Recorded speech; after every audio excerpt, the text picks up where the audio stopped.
Hello guys, welcome back to the channel. और आज हम लेके आए हैं आपके सामने जुलाई की current affairs series W series में पार्ट 3, जिसके के अंदर हम जानेंगे नेशनल सिक्योरिटी एंड डिफेंस से रिलेटेड करंट अफेयर्स।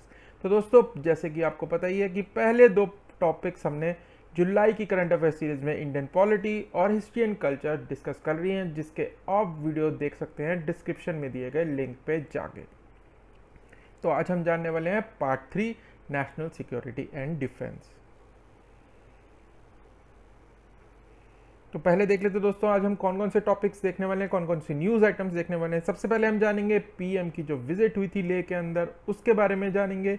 फिर हम जानेंगे ध्रुवास्त्र और P7 सिस्टम जो कि डेवलप किए हैं इंडिया ने, उसके बारे में जानेंगे ये क्या है। भारत ड्रोन के बारे में जानेंगे। और फिर हम एक बहुत ही इंपॉर्टेंट न्यूज़ के ऊपर फोकस करेंगे कि यूएस ने एक्सपोर्ट नॉर्म्स हैं जो ड्रोन के, उसके अंदर रिलैक्सेशन की है, तो इसका इफेक्ट क्या पड़ेगा इंडिया के ऊपर वो जानेंगे। और एमटीसीआर और मल्टीलेटरल एक्सपोर्ट कंट्रोल रिजीम्स क्या होती हैं, कौन कौन सी होती हैं, उनको समझेंगे हम इस वीडियो में। फिर हम जानेंगे नेवी का एक नया सोलर पावर प्लांट इनॉग्रेशन हुई है, उसके बारे में जानेंगे कि कहाँ पे हुआ है वो। और गोल्डन एरोस के बारे में जानेंगे। इंडिया 3 प्रोटोटाइप्स डेवलप करेगा फाइटर एयरक्राफ्ट के, उस न्यूज आइटम के बारे में जानेंगे। और लास्ट में हम जानेंगे कारगिल विजय दिवस के बारे में। तो दोस्तों आइए शुरू करते हैं। तो पहली न्यूज ये है, मोदी जी ने विजिट की थी लेह के अंदर, क्योंकि चाइना और इंडिया के जो एलएसी के पास जो सैनिकों की मुठभेड़ हुई थी मई और जून के अंदर, हाथापाई हुई थी, जिसके अंदर हमारे जवान शहीद हो गए थे, उस की वजह से जो वहाँ पे टेंशन बिल्डअप हुई थी, चाइना के जो ट्रूप्स हैं वो विड्रॉ नहीं कर रहे थे एलएसी से, उसके लिए एक स्ट्रॉन्ग सिग्नल भेजा जा सके चाइना को, इसलिए पीएम ने एक विजिट की थी। तो ये इस विजिट के बारे में जान लेते हैं। तो पीएम ने सीडीएस यानी कि चीफ ऑफ डिफेंस स्टाफ, जो कि एक नई पोजीशन बनाई गई थी दिसंबर 2019 के अंदर, जिसके अंदर जनरल बिपिन रावत पहले सीडीएस बने थे इंडिया के। तो ये एक ट्राई सर्विस चीफ हैं जो कि हेड हैं तीनों, जो कि हमारे डिफेंस सर्विसेज हैं उनके। और पीएम के साथ थे army chief general Manoj Mukund Naravane ji, और यह 3 जुलाई को हुई थी विजिट। और इन्होंने विजिट करी थी एक फॉरवर्ड पोस्ट है हमारी एलईसी के ऊपर, वो है नींबू के ऊपर। तो नींबू गए थे पीएम लेह में लैंड करने के बाद। तो नींबू एक जगह है, फॉरवर्ड पोस्ट है, जैसे कि मैंने बताया, ये रिवर्स इंडस के ऊपर है ये जगह, और जंस्कार रेंज में पड़ती है ये ईस्टर्न लद्दाख के अंदर। 11,000 फीट है इसकी हाइट। अब पीएम ने वहां पे एड्रेस किया था सोल्जर्स को, मैंने कि आपको पिछली वीडियो में बताया था, तिरुकुरल से भी कोट किया गया था, एक तमिल क्लासिक से कोट किया था पीएम ने। और इसके अंदर एक बहुत इंपॉर्टेंट स्टेटमेंट दी थी पीएम ने, जो कि आपके यूपीएससी के मेंस पर्सपेक्टिव से बहुत इंपॉर्टेंट हो जाती है, जो कि एसए के पेपर में पूछा जा सकता है। इस टॉपिक पे एसए लिखने को कहा जा सकता है, या फिर जो जीएस पेपर 2 जो है, जिसके अंदर इंडिया एंड नेबरहुड के बारे में दिया गया है, क्वेश्चन पूछे जाते हैं उससे, इंटरनेशनल रिलेशन से पूछे जाते हैं, तो ये उसमें भी पूछा जा सकता है। तो पीएम ने क्या कहा था, era of expansionism is over, जो विस्तारवाद का एरा है वो खत्म हो चुका है, और जो प्रेजेंट एरा है वो है एरा ऑफ डेवलपमेंट। तो हमें डेवलपमेंट पे फोकस करना चाहिए, एक्सपेंशनिज्म को नहीं फोकस करना चाहिए। तो चाइना को ये सीधा बताया गया था कि आप विस्तारवाद छोड़ के डेवलपमेंट पे फोकस कीजिए। तो इस पे बहुत अच्छा सा एक एस्से भी लिखा जा सकता है और क्वेश्चन भी पूछा जा सकता है, तो आप इस पे प्रिपेयर कर सकते हैं। अगली न्यूज आइटम देख लेते हैं, ध्रुवास्त्र। ध्रुवास्त्र क्या है, एक हेलीकॉप्टर लॉन्च्ड वर्जन है किसका, नाग मिसाइल का। तो नाग मिसाइल एक एंटी टैंक मिसाइल है, तो इसका जो हेलीकॉप्टर से लॉन्च किया जाने वाला वर्जन है उसको रीनेम करके इन्होंने कर दिया है ध्रुवास्त्र। अब ध्रुवास्त्र क्यों रखा है, क्योंकि ध्रुव हेलीकॉप्टर से लॉन्च की जाएंगी, तो ध्रुव का अस्त्र है ये। तो एडवांस्ड लाइट हेलीकॉप्टर जो डेवलप किया था इंडिया ने, ध्रुव, उससे जो लॉन्च की जाने वाली नाग मिसाइल है, जिसको कि हेलेना नाम दिया गया है, उसका नाम है ध्रुवास्त्र। और इसको डेवलप किसने किया है, डीआरडीओ ने, ये आप फोटो में देख सकते हैं। और ये मूविंग टारगेट्स को भी हिट कर सकती है और स्टैटिक टारगेट्स को भी हिट कर सकती है। और इसका मोड है lock on before launch mode, यानी कि टारगेट पे आप लॉन्च से पहले इसे लॉक कर दीजिए और ये अपने आप जाके उस टारगेट को हिट करेगी। तो लॉन्च से पहले ही आपको टारगेट सिलेक्ट लॉक कर ले सकते हैं इस मिसाइल के थ्रू। इसकी 8 मिसाइलें एक साथ करी जा सकती हैं इंटीग्रेट ध्रुव हेलीकॉप्टर के साथ। और नाग मिसाइल की रेंज थी 4 किलोमीटर, हेलेना की जो एक्सटेंड कर दी गई रेंज वो कर दी गई है 8 किलोमीटर। तो ये टैंक को उड़ाने के लिए बेसिकली एक मिसाइल है जो कि ध्रुव हेलीकॉप्टर से लॉन्च की जा सकती है। फिर हमने एक P7 सिस्टम भी डेवलप किया है, वो क्या है देख लेते हैं। DRDO ने P7 heavy drop system develop किया है जो कि पैरा ड्रॉप कर सकते हैं मिलिट्री स्टोर्स को, और ये 60 टन तक के वेट को पैरा ड्रॉप यानी हेलीकॉप्टर से ड्रॉप कराया जा सकता है किसी भी रीजन के अंदर without landing of the aircraft. तो ये लद्दाख रीजन को दिमाग में रखते हुए डेवलप किया गया है कि अगर वहां पे हमें मिलिट्री स्टोर्स जल्दी से पहुंचाने हैं और बड़े प्लेन्स वहां पे लैंड नहीं कर पाएंगे, तो ये पैराशूट के थ्रू आप पिक्चर में देख सकते हैं 60 टन एक बारी में ड्रॉप किए जा सकते हैं। और ये फुली इंडिजिनियस है, इंडिया में बनाया गया है under make in India programme, और इसको मैन्युफैक्चर किया है L&T ने। और ये 100% इंडिजिनियस है, फेरस और नॉन फेरस मटेरियल से बनाया गया है। और जो इसको पैराशूट्स हैं वो भी इंडिया में बनाए गए हैं, और वो किससे बनाए गए? Fluorocarbon and silicon. या ऐसा क्यों किया गया है इन पैराशूट्स को, इनसे ट्रीटमेंट क्यों किया गया जिससे इनकी लाइफ बढ़ सके और ये वाटर और ऑयल को रिपेल करेंगे इस फ्लोरोकार्बन और सिलिकॉन ट्रीटमेंट से। और इसको ऑलरेडी इंडक्ट कर लिया है आर्मी ने अपने अंदर, तो इसको अब यूज किया जा सकता है। अगली एक और हमने डेवलप की है चीज इंडिजिनियसली, भारत ड्रोन कहा गया है उसको। और ये आप पिक्चर में देख सकते हैं, छोटा सा हैंडी सा ड्रोन बनाया गया है भारत ड्रोन, और इसको डेवलप किया है DRDO ने ही डेवलप किया है, और ये इंडिजिनियसली डेवलप किया है, इंडिया के अंदर ही से बनाया गया है। और इसका यूज क्या है? अब ये ड्रोन अटैक ड्रोन नहीं है, ये है बेसिकली सर्वेलेंस करने के लिए, नजर रखने के लिए किसी पर्टिकुलर एरिया में, हाई ऑल्टीट्यूड एरिया में। तो इसका यूज करेगी आर्मी ईस्टर्न लद्दाख में, वही चाइनीज LAC वाले सेक्टर में इसको यूज करेगी दुश्मन पे नजर रखने के लिए। और इसको कहा गया कि it is one of the most agile and lightest surveillance drone in the world. ये आर्टिफिशियल इंटेलिजेंस पे बेस्ड है, ये अपने दुश्मन और दोस्त में एसेट्स में फर्क कर सकता है। अब ये आर्टिफिशियल इंटेलिजेंस क्या है? ये मशीन लर्निंग है, और इसको मैंने जून के करंट अफेयर्स में साइंस एंड टेक्नोलॉजी वाले वीडियो में बताया था, जिसको कि आप लिंक पे क्लिक करके डिस्क्रिप्शन में जो दिया गया है देख सकते हैं कि आर्टिफिशियल इंटेलिजेंस क्या है। ये रियल टाइम वीडियो ट्रांसमिट करेगा, और इसमें एडवांस्ड नाइट विजन कैपेबिलिटीज भी हैं, नाइट में भी ये बहुत अच्छे तरीके से काम कर सकता है। और इसको इस तरह बनाया गया है कि ये रडार से आसानी से डिटेक्ट नहीं होता है। अब आ जाते हैं हम अगली न्यूज पे, बहुत इंपॉर्टेंट है इंडिया के पर्सपेक्टिव से। ये क्या है कि यूएस ने कुछ अपने नॉर्म्स को रिलैक्स किया है एक्सपोर्ट करने के लिए अनमैन्ड ड्रोन्स के अंडर MTCR। MTCR क्या है मैं आपको डिटेल में बताऊंगा, अभी के लिए आप समझिए कि ये एक एक्सपोर्ट कंट्रोल रिजीम्स है, उसके अंडर कुछ नॉर्म्स रिलैक्स कर दी हैं, जिससे कि क्या होगा, अब यूएस एक्सपोर्ट कर पाएगा ड्रोन्स को और देशों के अंदर। अब ये क्या है कि 800 किलोमीटर प्रति घंटे से कम जिनकी स्पीड है, ऐसे अनमैन्ड एरियल सिस्टम जिसको कह रहे हैं ड्रोन का ही फुल वर्जन है अनमैन्ड, जिसके अंदर बिना आदमी के एरियल सिस्टम जो हैं जो अटैक में यूज किए जाते हैं, वो ये सिस्टम्स हैं, और इनको एक्सपोर्ट अब कर पाएगा यूएस अपने एलाइज को और इंडिया को। अब रीजन क्यों है, ऐसा क्यों करा है उन्होंने, रिलैक्स क्यों करा है? 2 रीजन हैं इसके बेसिकली।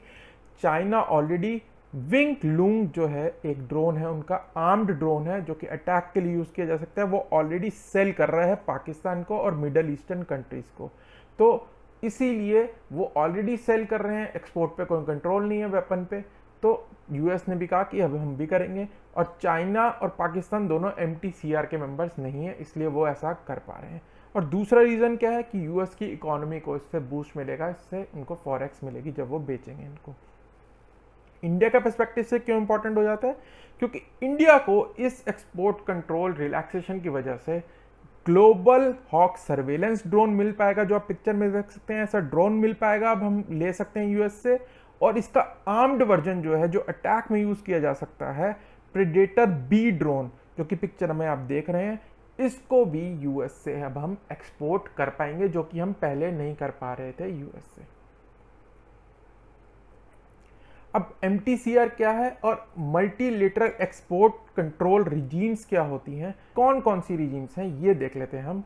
तो मल्टीलेटरल एक्सपोर्ट कंट्रोल रिजीम क्या होती है कि जो वेपन्स ऑफ मास डिस्ट्रक्शन है, जो कि ऐसे वेपन्स हैं जो कि मास लेवल पे, हाई लेवल पे डिस्ट्रक्शन कॉज कर सकते हैं कहीं पे भी, ऐसे वेपन जैसे कि न्यूक्लियर हो गए, केमिकल हो गए, बायोलॉजिकल हो गए या मिसाइल्स होगी, ऐसे वेपन्स जो कि डेवलप कर लिए हैं किसी कंट्री ने, वो दूसरी कंट्री को ना बेच पाए, उस पर लिमिट लगा दी गई है कि आप नहीं बेच सकते दूसरी कंट्रीज को, जिससे कि पॉलिफरेशन ना हो, कि ऐसे और देश ना बन जाएं जो ऐसी मिसाइल्स को एक्वायर कर लें।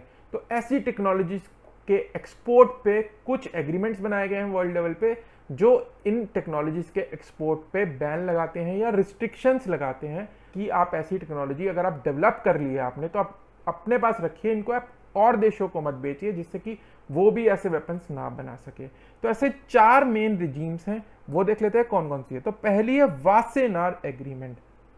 ये क्या है?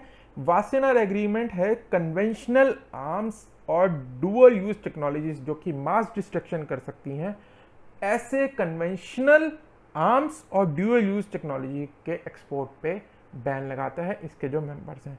दूसरा है NSG, ये आपने बहुत बार सुना होगा न्यूज में, ये न्यूक्लियर सप्लायर्स ग्रुप है, 48 कंट्रीज हैं इसके अंदर और 1992 में बनाया गया था। किस लिए?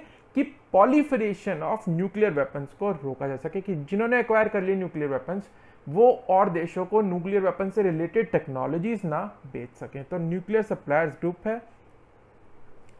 तीसरा है ऑस्ट्रेलिया ग्रुप। ऑस्ट्रेलिया ग्रुप किस लिए है?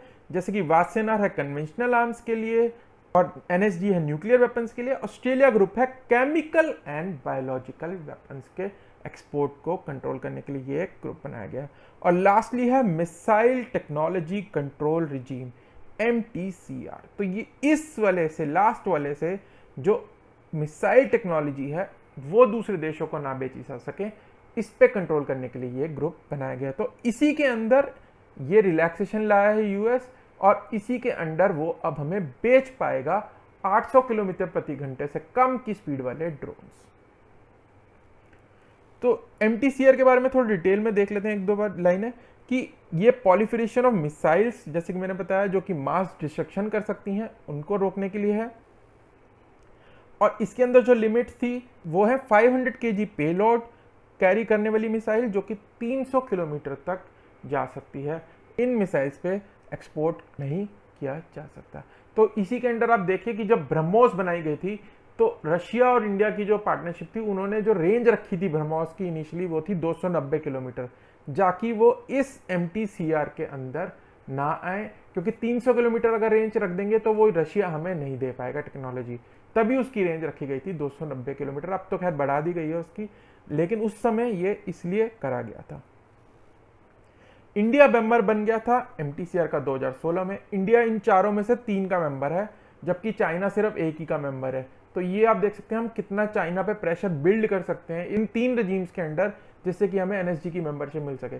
तो चाइना सिर्फ NSG का मेंबर है और बाकी तीनों किसी ग्रुप का मेंबर नहीं है, और जबकि इंडिया तीनों का है, वासेनार का भी मेंबर है, ऑस्ट्रेलिया ग्रुप का भी मेंबर है और MTCR का मेंबर है, और चाइना इन तीनों में से किसी का मेंबर नहीं है। तो हम 3 के मेंबर हैं, वो सिर्फ 1 के मेंबर है। तो हम प्रेशर बिल्ड कर सकते हैं जिससे कि हमें NSG की भी मेंबरशिप मिल सके, जो कि चाइना हमारा विरोध करता है NSG में कि आप NSG की आपको मेंबरशिप नहीं दी जाएगी। तो हम इसका यूज करके NSG की मेंबरशिप पा सकते हैं। तो इंडिया MTCR का मेंबर बना था 2016 में, वासेनार एग्रीमेंट में गया था 2017 में, ऑस्ट्रेलिया ग्रुप का मेंबर बना है 2018 में। तो आप देख सकते हैं रिसेंट ईयर्स में हमने कितनी अच्छी डायरेक्शन में मूव करके इन 3 इंपॉर्टेंट ग्रुपिंग्स की, मल्टीलेटरल एक्सपोर्ट कंट्रोल रिजीम्स की मेंबरशिप हमने हासिल की है। और इंडिया सिर्फ NSG का ही मेंबर नहीं है, क्योंकि चाइना हमारा विरोध करता है उसके अंदर। अगली न्यूज, अगली देख लेते हैं क्या है। Largest solar power plant of navy commission. तो नेवी ने अपना largest solar power plant commission कर लिया है। कहाँ पे किया है देख लेते हैं। तो वाइस एडमिरल अनिल कुमार चावला जी ने 3 मेगावाट का सोलर पावर प्लांट इनॉग्रेट किया है इंडियन नेवल एकेडमी एजीमाला केरला के अंदर। तो ये इनॉग्रेट किया गया था वर्चुअल कॉन्फ्रेंसिंग के द्वारा। तो जगह इंपॉर्टेंट हो जाती है, इंडियन नेवल एकेडमी एजीमाला केरला। इसकी एस्टिमेटेड लाइफ है 25 ईयर्स और इसको इंडिजिनियसली बनाया गया है Kerala state electronics development corporation limited द्वारा। इससे एक रिलेटेड फैक्ट बता देते हैं, चीफ ऑफ नेवल स्टाफ कौन है हमारे, एडमिरल करमबीर सिंह, या फोटो में देख सकते हैं। गोल्डन एरो स्क्वाड्रन, तो ये क्या है जान लेते हैं। रफाल के 5 प्लेन्स आ गए थे लास्ट मंथ जुलाई में इंडिया के अंदर, और इनको स्टेशन किया गया था कहाँ, अंबाला के अंदर। तो इनका जो 5 का स्क्वाड्रन है, इसको नाम दिया गया है गोल्डन एरो स्क्वाड्रन। तो जब आपने देखा भी होगा टीवी में, जब ये रफाल्स इंडिया के टेरिटरी में आए थे तो ये एरो की फॉर्मेशन में 5 चल रहे थे, और Su-30 MKI इनके पीछे इनकी सुरक्षा के लिए चल रहे थे, वो भी एरो फॉर्मेशन के अंदर थे। तो इनका नाम रखा गया है गोल्डन एरो स्क्वाड्रन। ये एक पुरानी स्क्वाड्रन है जो कि बनाई गई थी 1951 में, उसके बाद इसको अब रेजरेक्ट किया गया है सितंबर 10, 2019 में रफाल की एक स्क्वाड्रन बनाई गई है। और इनका मोटो क्या है, उद्यम अजासरम, अराइज एवर। तो ये इनका मोटो है गोल्डन एरो स्क्वाड्रन का। अगली न्यूज पे आ जाते हैं, prototypes of 3 indigenous fighters in next 4 years हम बनाएंगे इंडिया के अंदर। तो प्रोटोटाइप बनाएंगे 3 इंडिजिनियस फाइटर के। तो HAL जो है, जो कि आपको पता है तेजस बनाती है, वो वर्क कर रही है 3 इंडिजिनियस फाइटर जेट्स के, इंडिया में फाइटर जेट्स बने उनके प्रोटोटाइप्स बनाएगी। तो कौन कौन से हैं, तेजस का एडवांस वर्जन जो है तेजस MK2, अभी तेजस MK1 यूज कर रहे हैं हम, जो कि HAL ही बना रहा है, उसका MK2 वर्जन बनाएंगे, एक नेवल वर्जन ऑफ तेजस बनाएंगे, और लास्टली हम 5th generation advanced medium combat aircraft, एक 5th जनरेशन कॉम्बैट एयरक्राफ्ट बनाएंगे जो कि स्टेल्थ टेक्नोलॉजी पे बेस्ड होगा। स्टेल्थ मतलब जिसको रडार में आसानी से नहीं पकड़ा जा सके, वो रडार में नहीं आता है। तो ये 3 हम प्रोटोटाइप बनाएंगे। एक्चुअल एयरक्राफ्ट बनने में कम से कम 8 साल इसमें लग जाएंगे। तो तेजस जो है वो, अब इसके रिलेटेड फैक्ट देख लेते हैं। HAL का Tejas single engine 4th generation multi light fighter developed by aeronautical development agency and HAL। तो HAL तेजस जो आप पिक्चर में देख रहे हैं, ये ऑलरेडी हम इंडक्ट कर चुके हैं एयरफोर्स के अंदर। लास्ट टॉपिक देख लेते हैं आज का। जुलाई 26 को हमने सेलिब्रेट किया है कारगिल विजय दिवस, जो कि कमेमोरेट करता है victory of India in 1999 Kargil war with Pakistan. तो 26 जुलाई को सेलिब्रेट किया जाता है ये, और ये किया जाता है to honour Kargil war heroes. और इसमें इंपॉर्टेंट हो जाता है कि इस ऑपरेशन का नाम क्या था, आर्मी ने इस ऑपरेशन का नाम दिया गया था ऑपरेशन विजय, और इसके अंदर अप्रॉक्सीमेटली 500 इंजर्ड सोल्जर्स ने अपनी जान गंवाई थी, और 60 डे लॉन्ग वॉर। तो अब ये देख सकते हैं ये कारगिल विजय मेमोरियल बनाया गया है कारगिल के अंदर, ये उसकी फोटो है। तो दोस्तों ये था हमारा आज का video national security and defence के ऊपर। अगर आपको ये पसंद आया तो प्लीज़ इसे लाइक कर दीजिए एंड शेयर कीजिए अपने दोस्तों के साथ, एक वही है हमारा रिवॉर्ड है। और अगर आप नए हैं हमारे चैनल पे तो प्लीज़ इसे सब्सक्राइब कर लीजिए and don't forget to hit the bell icon, जिससे कि आने वाले वीडियोस की नोटिफिकेशन आपको मिलती रहे।